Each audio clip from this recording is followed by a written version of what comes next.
निशा बचपन से ही पढ़ने में बहुत कमजोर थी। उसका शरीर का रंग सांवला था, चेहरे की बनावट कुछ खास नहीं थी। औरों की अपेक्षा भगवान ने उसके दांतों की भी बनावट अच्छी नहीं दी थी। निशा का चेहरा अच्छा ना होने के कारण स्कूल में बच्चे अक्सर उसे चिढ़ाते रहते थे। कोई निशा का दोस्त बनने के लिए तैयार नहीं था। जब निशा अपने गांव की गलियों से गुजरती थी, बगल में खड़े लोग भी अपना मुंह फेर लेते थे। निशा को इस बात से बहुत ज्यादा पीड़ा होती थी। वह यह नहीं समझ पा रही थी क्योंकि वह बहुत छोटी बच्ची थी। आखिर बात क्या है? मेरे चेहरे को देखकर लोग अपना मुंह क्यों फेर लेते हैं? निशा जब स्कूल से घर वापस आती थी तब अपने माँ से एक यही सवाल करती थी कि माँ, जब मैं अपने स्कूल से घर आती हूँ तो लोग मुझे ऐसे क्यों देखते हैं, और स्कूल में भी हमसे कोई बात नहीं करता है। हमारा कोई दोस्त भी नहीं बन रहा है, आता हमसे कोई बातचीत भी नहीं करता है। इतनी बात सुनकर निशा की माँ की आंख में आंसू आ गया। वह फफक फफक कर रोने लगी, लेकिन अपनी बिटिया को यह नहीं समझा पा रही थी, तुमसे लोग इतना घृणा क्यों करते हैं। माँ निशा से बहुत ज्यादा प्यार करती थी। गली मोहल्ले में निशा को मनहूस जब लोग बोला करते थे, निशा की माँ कड़ी शब्दों में जवाब दे देती थी। निशा की माँ अपने कलेजे के टुकड़े को हर वक्त अपने साथ में रखती थी और जो भी उसे बोलता था उसके बदले में जवाब देती थी। निशा ने धीरे धीरे अपनी पूरी उम्र अकेले जीने की एक आदत बना ली और जो लोग बोल रहे थे उसके पीछे कुछ और सुनने के लिए तैयार नहीं रहती थी। बस अपने काम से मतलब रखती थी, पढ़ाई करती थी और वापस घर लौट जाती थी। धीरे धीरे निशा बड़ी होते चली गई। अब उसकी उम्र शादी करने लायक हो गई थी। अब उसके पापा लड़का खोजने के लिए एक गांव से दूसरे गांव में जाने लगे, लेकिन जो भी लड़का वाला निशा को देखने के लिए आता था वह बिना पसंद किए ही लौट जाता था।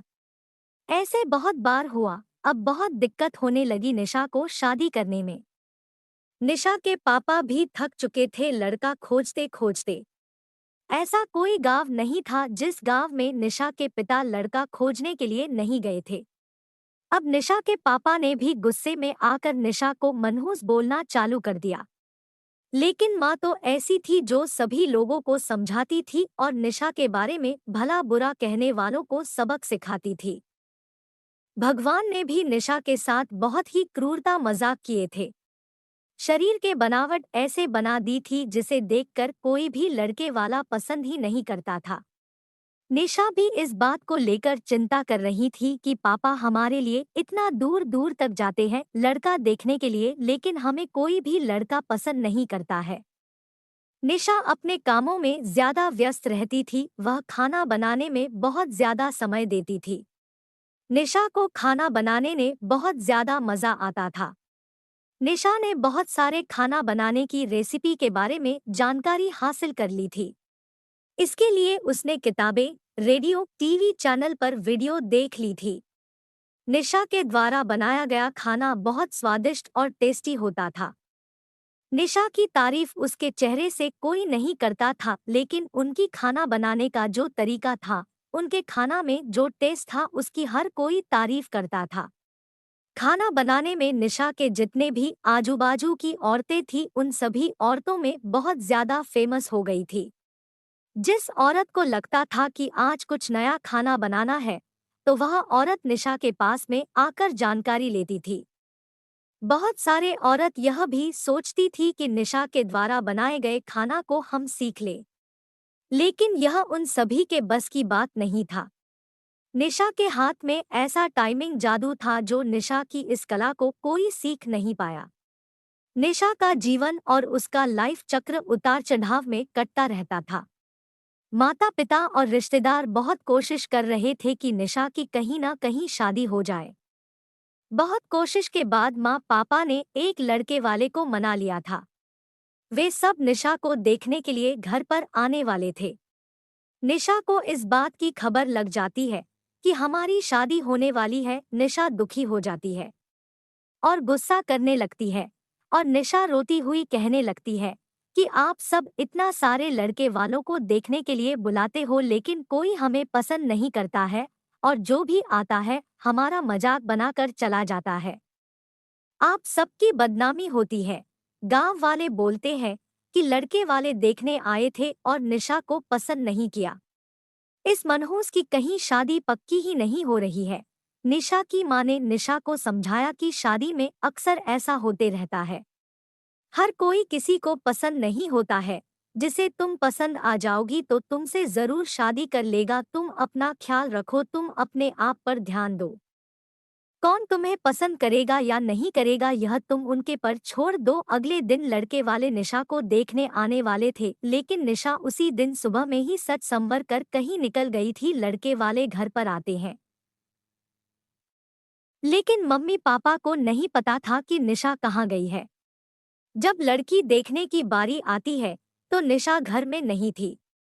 लड़का वाले इस पर गुस्सा हो जाते हैं और खरी खोटी सुनाते हैं। निशा के मम्मी पापा को डांट। वैसे भी पापा निशा पर बहुत ज्यादा गुस्सा करते थे, लेकिन उस दिन की हरकत से निशा के पापा के ऊपर खून सवार हो गया था। निशा ने अपने पापा को गुस्से में पागल कर दिया था। उस दिन निशा के पापा ने उसके मम्मी पर सारा गुस्सा उतार दिया। निशा के पापा ने उसके मम्मी को बहुत भला बुरा कहे कि यह सब तुम्हारे सिर पर चढ़ाने का नतीजा है। तुम्हारी ही वजह से आज निशा ने ऐसी हरकत की है। अब शाम का वक्त होने वाला था। निशा घर को लौट चुकी थी। निशा के चेहरे पर बहुत ज्यादा खुशी थी और उसके हाथ में एक चेक था। निशा कोई एक सर्टिफिकेट लेकर आई थी।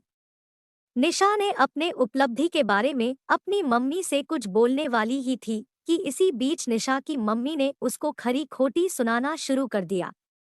उसकी मम्मी ने निशा को इतनी खरी खोटी सुनाई कि निशा सपना में भी यह नहीं सोच पाती कि मम्मी आज हमें इतना भला बुरा बोलेगी। इससे पहले निशा की मम्मी ने निशा के लिए इस तरह के शब्दों का उच्चारण नहीं किया था। निशा की मां ने एक बात बोली निशा से कि बाकी सब लोग सही कह रहे थे कि तुम सच में मनहूस हो। आज तुम्हारी वजह से हर कोई परेशान है। अच्छा होता कि तुम पैदा होते ही मर जाती। आज यह दिन हमें देखने को नहीं मिलता। गांव घर में मेरा सिर नहीं उठ पा रहा है। निशा इस वाक्य को सुनकर आवाक थी। वह कुछ बोल नहीं पा रही थी, क्योंकि जब निशा बोलने की कोशिश कर रही थी उसके मम्मी के शब्दों से इसकी आवाज दब जाती थी। निशा चुपचाप निठुर भाव से खड़ी थी। निशा की आंख में आंसू बह रहे थे। निशा बिल्कुल व्याकुल हालत में खड़ी थी। वह कुछ बोल नहीं पा रही थी। निशा अपनी माँ से एक ही सवाल कर रही थी, माँ क्या मैं इतनी बदनसीब हूँ कि मुझे आप मारना चाहती थी? क्या मैं मर जाऊँ? मैं इतनी बुरी हूँ?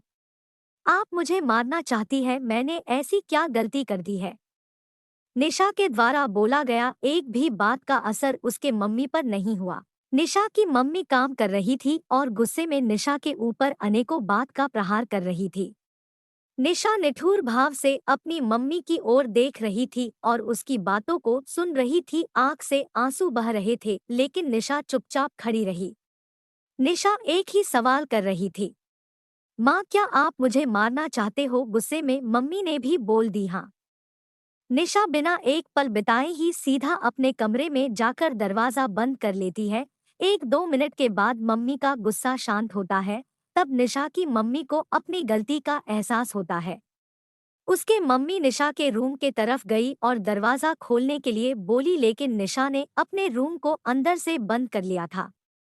निशा की मां ने जब देखा कि निशा अंदर से दरवाजा बंद कर लिया है, निशा के मां ने सोचा कि यह कोई गलत कदम नहीं उठा ले, इसलिए निशा की मम्मी ने उसके पापा के पास तुरंत कॉल की घर आने के लिए। दोनों ने दरवाजा खोलने के लिए काफी कोशिश की, लेकिन निशा ने दरवाजा नहीं खोला। कुछ समय बीतने के बाद निशा के पापा को अब एहसास हो गया कि निशा ने कुछ गलत कर लिया है। निशा के पापा ने तुरंत दरवाजा को तोड़ दिया। निशा के मम्मी पापा ने अंदर का सीन देखा तो हैरान रह गए। निशा ने दुपट्टे का फंदा बनाकर पंखा से लटक रही थी। अभी ज्यादा वक्त नहीं हुआ था, वह सिर्फ बेहोश हुई थी। माँ और पापा ने तुरंत उसे उठाकर पंखा से अलग किए, फिर गले से दुपट्टा निकाला और बेड पर निशा को लेटा दिए। स्थिति को देखते हुए उन्होंने तुरंत डॉक्टर को कॉल लगाए। माँ की नज़र अपनी लाडली बेटी निशा की मुट्ठी बांधे हाथ पर जाती है। हाथ में एक चिट्ठी रहती है और टेबल पर पड़ा 5 लाख का चेक मिलता है। जिसमें 5 स्टार होटल में सेफ की नौकरी करने के लिए कंफर्मेशन लेटर था। उसी कंफर्मेशन लेटर और चिट्ठी को लेने के लिए निशा बाहर गई हुई थी। कुछ समय के बाद डॉक्टर आते हैं और निशा का इलाज करते हैं। डॉक्टर निशा के चेकअप करने के बाद बोलते हैं कि शुक्र है लड़की बच गई, कुछ सेकंड और देरी होती तो आज यह लड़की हम सब के बीच नहीं रहती। निशा बेड पर बेहोश अवस्था में पड़ी थी। डॉक्टर ने बोला कि निशा धीरे धीरे कुछ घंटों में ठीक हो जाएगी, मैं दवा लिख दे रहा हूँ जिसे आप मेडिकल स्टोर से मंगा लीजिए। माँ और पापा ने उस चिट्ठी को खोलकर पढ़ा जिसमें कुछ इस प्रकार से लिखा था। मम्मी और पापा, मैं जानती हूँ कि मैं जन्म से लेकर आज तक कोई ऐसा कार्य नहीं की जिससे आप लोगों को गर्व महसूस हो, लेकिन मैं आपको बताना चाहती हूँ कि मैं खाना पकाने में नेशनल लेवल कंपटीशन को जीत चुकी हूँ। इसमें मुझे 5 लाख रुपए का चेक और प्रथम स्थान मिला है। मेरे द्वारा बनाया गया खाना ऑर्गेनाइजेशन को इतना पसंद आया कि वह मुझे एक बहुत बड़े होटल में बतौर मास्टर शेफ की नौकरी के लिए कंफर्मेशन लेटर भी दे दिया था। पूरी दुनिया मेरे खिलाफ हो, मुझे इस बात का कोई फर्क नहीं पड़ता था और नहीं पापा की कड़वी बातें मुझे रुलाती थी। मैं पापा से हर वक्त प्यार करती थी और मम्मी को दिल से चाहती थी। मैं जानती थी कि मम्मी और पापा केवल बाहर से ही सख्त दिखते हैं, लेकिन अंदर से मुझे बहुत ज्यादा प्यार करते हैं। यदि मम्मी और पापा मुझे प्यार नहीं करते तो मेरे लिए बिना कहे कपड़ा, मिठाइयाँ, किताबें नहीं लेकर देते। माँ की ममता और प्यार को कोई क्या बयां कर सकता है। माँ मेरी चाहत और दुनिया थी। पापा का प्यार मुझे बहुत सताएगा। मैं अब इस दुनिया को अलविदा कहकर जा रही हूँ। मेरी माँ, मेरे पापा इस दुनिया में सबसे खूबसूरत है। मैं जानती हूँ कि आपने कभी ना कभी भगवान से प्रार्थना जरूर की होंगे कि अगले जन्म में मेरे को ऐसे औलाद मत दीजिएगा, लेकिन मैं भी भगवान से प्रार्थना करती थी कि अगले जन्म में क्या 7 जन्मों तक मुझे आप जैसे ही मम्मी पापा मिले। और आज यही प्रार्थना कर रही हूँ। मैं उस भगवान के पास जा रही हूँ जिसके पास आप लोग बहुत पहले वहां पर भेजना चाहते थे। चिट्ठी में बहुत सारे इमोशन बातें लिखी गई थी जिसे पढ़कर निशा के मम्मी पापा की पाँव तले जमीन खिसक गई थी। निशा के मम्मी पापा बहुत पछतावा कर रहे थे और उनके आंख से आंसू बहुत ज्यादा गिर रहे थे। निशा बेड पर पड़ी हुई थी, उसकी माँ उसके सिर पर हाथ फेर कर रो रही थी। पिता को बर्दाश्त नहीं हो रहा था, वह भी निशा के लिए जोर जोर से चिल्लाकर रोने लगे। आज के इस कहानी से हमें यही शिक्षा मिलती है कि हमें कभी भी दूसरे के बारे में कमेंट नहीं करना चाहिए। भगवान जो भी उस व्यक्ति को दिए वह कुछ सोच समझकर ही दिए होंगे। दूसरे पर कमेंट करने से पहले खुद को भी देख लेना चाहिए कि हमारे अंदर कितना अवगुण है।